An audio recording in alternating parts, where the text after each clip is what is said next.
ഇയാൾ തന്റെ പേര് ഭിത്തിയിൽ എഴുതാൻ ശ്രമിക്കുന്നു. പക്ഷേ ഭിത്തിയുടെ ഒരു ഭാഗം അടർന്നു വീഴുന്നു. അത് കണ്ടപ്പോൾ അയാൾക്കൊരു ബുദ്ധി തോന്നി. അയാൾ തന്റെ ഫ്രണ്ടിനോട് ഒരു വാൾ പോസ്റ്റർ മേടിക്കുന്നു. അത് വാളിൽ ഒട്ടിച്ചു. രാത്രി ആ പോസ്റ്ററിന്റെ മറവിൽ അയാൾ ഭിത്തി തുറക്കാൻ തുടങ്ങുന്നു. അവിടുന്ന് തുറക്കുന്ന മണൽ അയാൾ വളരെ ബുദ്ധിപൂർവ്വം പുറത്തേക്ക് കളയുന്നു. ഒരു ദിവസം പെട്ടെന്ന് വാർഡന്റെ ചെക്കിംഗ് ഉണ്ടാകും. പോലീസുകാർ അയാളുടെ മുറി മുഴുവൻ പരിശോധിക്കുന്നു. പക്ഷെ ഒന്നും തന്നെ കിട്ടുന്നില്ല. വാർഡൻ വാൾ പോസ്റ്റർ കാണുന്നു. പക്ഷെ അത് മാറ്റാൻ പറയുന്നില്ല. അയാൾ കയ്യിൽ കരുതിയിരുന്ന ബൈബിൾ വാർഡൻ വാങ്ങിക്കുന്നു. ബൈബിൾ വായിക്കുന്നതിനോട് വാർഡന് അയാളോട് മതിപ്പ് തോന്നുന്നു. പോകുന്ന നേരം വാർഡൻ ബൈബിൾ തിരികെ നൽകുന്നു. ആ ബൈബിളിലായിരുന്നു അയാൾ തന്റെ ചുറ്റിക വെച്ചിരുന്നത്. അയാൾ വാർഡന്റെ ഓഫീസ് റൂമിലാണ് ജോലി ചെയ്യുന്നത്. വാർഡൻ തന്റെ സേഫ് തുറക്കുന്ന നേരം അയാൾ ഒറിജിനൽ ഡോക്യുമെന്റ്സ് മാറ്റി പകരം ഫേക്ക് ആയത് വെക്കുന്നു. അത് വാർഡന്റെ സേഫിൽ വെക്കുന്നു.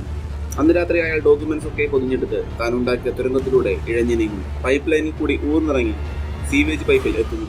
ഒരു കല്ലെടുത്ത് ഓരോ തവണ ഇടിവെട്ടുമ്പോഴും അയാൾ ആ പൈപ്പ് ലൈനിൽ ആഞ്ഞിടിച്ചു. ഒടുവിൽ പൈപ്പ് ലൈൻ പൊട്ടി അയാൾ അതിലൂടെ ജയിലിൽ നിന്ന് പുറത്ത് രക്ഷപ്പെടുന്നു. അയാൾ വാർഡന്റെ ഡോക്യുമെന്റ്സ് വെച്ച് ബാങ്കിൽ നിന്ന് ക്യാഷ് മുഴുവൻ എടുക്കുന്നു. ഇതേ സമയം അയാൾ രക്ഷപ്പെട്ടെന്ന് വാർഡന് മനസ്സിലാവുന്നു. അയാൾ സെല്ല് പരിശോധിക്കുന്നു. അപ്പോഴാണ് അയാൾ ഭിത്തിയിലുള്ള ആ തുരങ്കം കാണുന്നത്.